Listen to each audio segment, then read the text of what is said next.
Welcome, everybody. Guys, how are you today?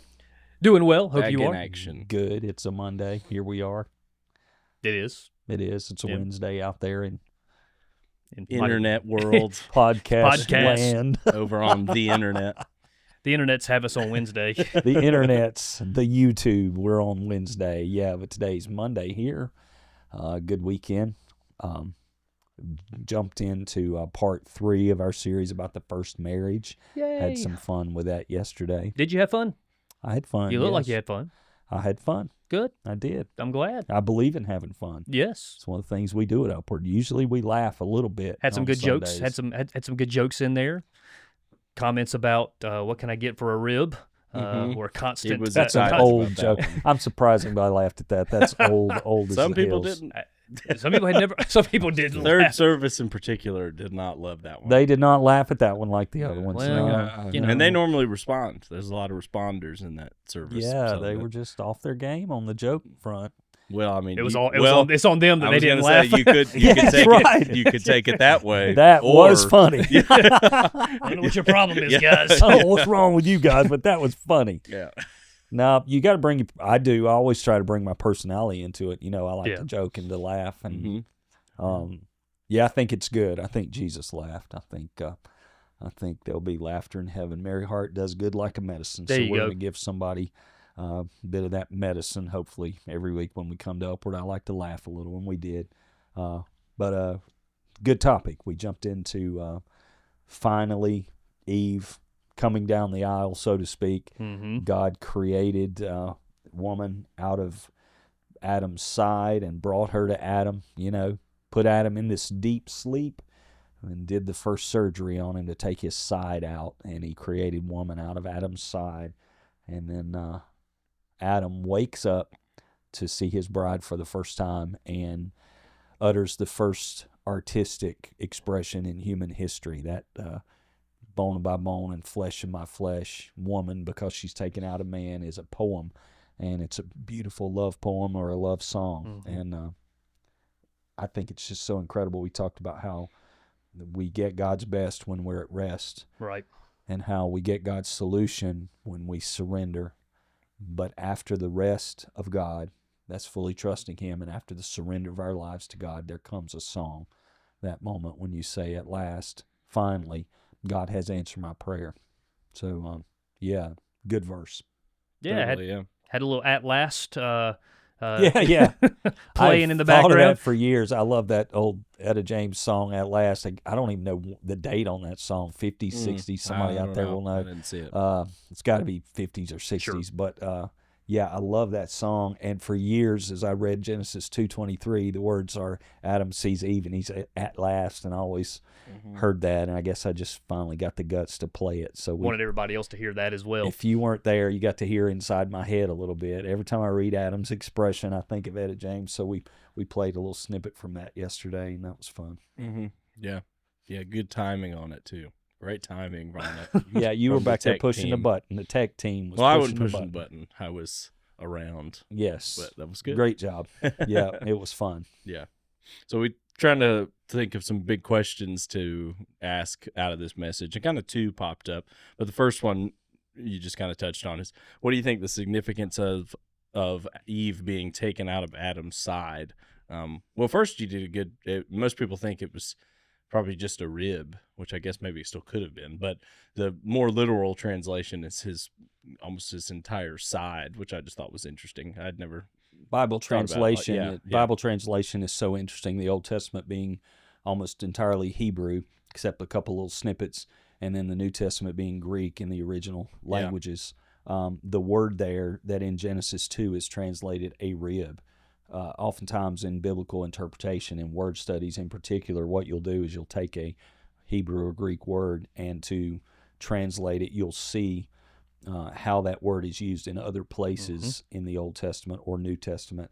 And that word that's translated a rib in Genesis is used in other places several times for a side. Yeah. And so many of the scholars believe that we're not talking about just God taking out a single rib, Right. Yeah. that God took out Adam's side and he made Eve out of that, and which is pretty incredible. Right. And people Yeah. want to say, Well, then why don't we all have a side missing? Which doesn't make sense. If I get my appendix taken out, it doesn't mean that my children won't have an appendix. Yeah. So Seems- there. Yeah. Okay. No, it seems Y'all seem Appreciate- impressed pretty got by it. that. obvious to me. Yeah. It's all we want to be counting ribs, and how Yeah. many we have. No, that's not Or what that yeah, I means. hear a lot of these like women have an extra rib or something. I don't know if like- that's true. I've never no, counted well, that. but I'm saying like I've it's heard not. that said. Yeah, but that's not like a real indicate because again, it's your like if you had an injury, you wouldn't pass that injury down to your children. It's If not- I lost it's a finger in an genetics. accident, yeah. my children will still be born with 10 fingers. You Yeah, know, I yeah. mean, yeah, do we need to No. do that anymore? yeah, that makes sense. The to me. significance of the side, I think, I read the great quote from Matthew Henry, Mm-hmm. not from the head.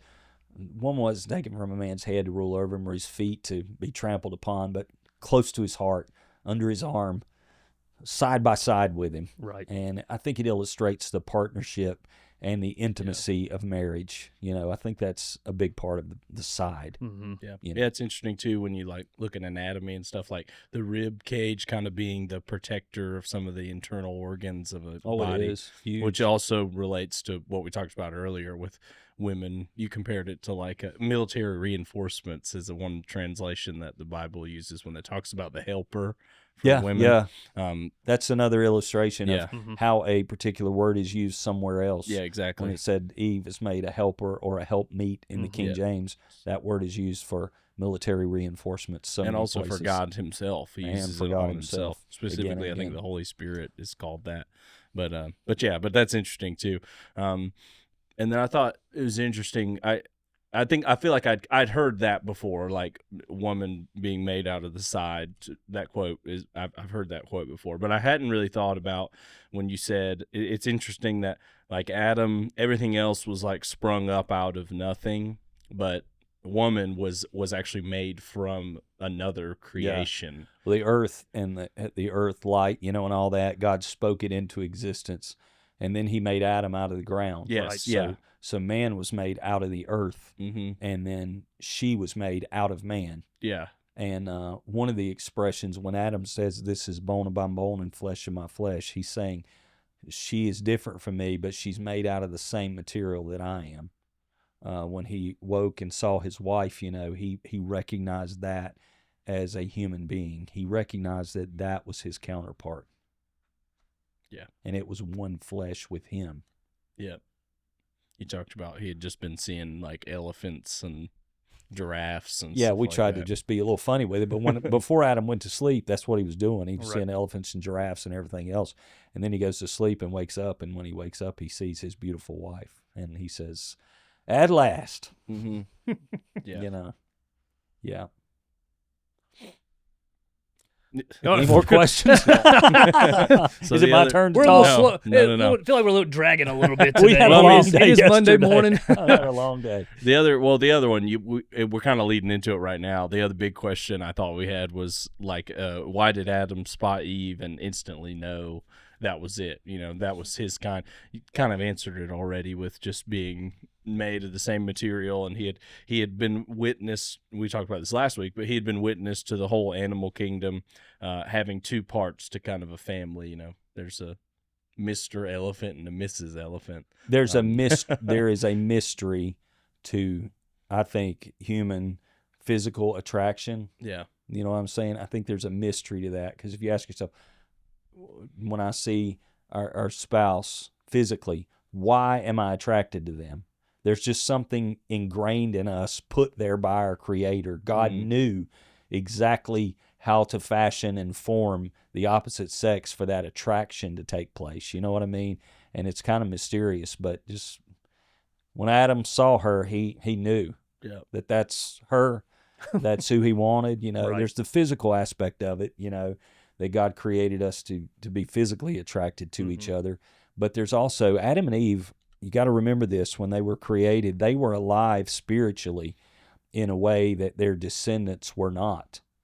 You know, they were alive and they could spiritually commune with each other in a way that their children could not initially do. When Adam and Eve sinned, God had told them in the garden, the day you do this act, the one thing I told you not to do, you will surely die. And they did. Right. Their hearts became darkened spiritually. They died inside. So Adam and Eve had a spiritual awareness of each other that was beyond what their children and future generations had outside of Jesus Christ, and outside of coming into a saving knowledge of Jesus Christ brings us spiritually alive, when we can see spiritually and discern spiritually and just have spiritual life. Adam and Eve had that. So, and we're going to talk about this more next week, but they had a connection. It wasn't just a physical body thing. It was body, soul, and spirit. Right. They recognized their intellectual compatibility. Adam could talk to Eve and she could talk to him in a way that was different from the animals, and they had an intellectual compatibility, and then they had a spiritual union. He could see the life in her. When you see an animal, they're alive, but they don't have, history's called it the divine spark. You know what I mean? Yeah. They don't have that divine spark. When you talk to a human being, a human being, Right. There's a spark of life within them that the animal kingdom doesn't have. So Adam recognized all those things. Yeah. He also talked about Adam and Eve. This was interesting too, like Adam and Eve kind of being a reflection of the Trinity. He related it to when God created human. They said, let us make them in our image, talking about the triune God, Yep. Father, Son, Holy Spirit, Mhm. and then how man, woman, and God kind of also replicate that triangle of relationship, between Father, Son, Holy Spirit, but also man, woman, and God. I thought that was good. Just relating marriage to ultimately being kind of an analogy to God, really. Here's the thing about a triangle. Any segment of that triangle, Yeah. if you start moving together, you're eventually going to come together. If you're on a triangle at any point and you start moving up towards God, let's say God, man, woman, you start moving up towards God, you're going to come together, And I've told married couples that for years and years. They say, we're drifting apart. How can we get back together?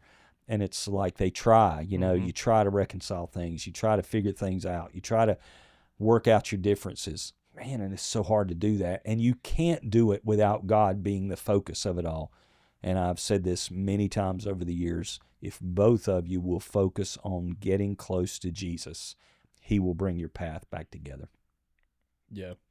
Yeah, not bad advice for someone seeking a mate as well. Not at all. Yeah. The thing I would say to anyone out there who's looking for a mate is that God is shaping you into the right person.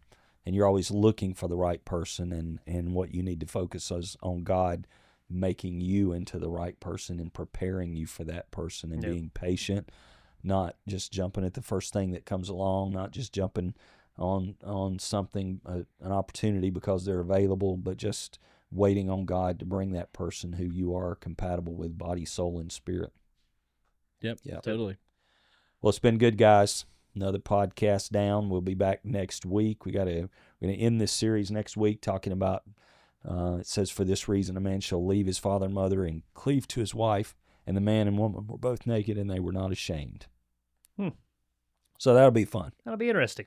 It will be. We'll have fun with that too. See All what right. song we can play next week. We got to be careful with that. See y'all next time. Thanks.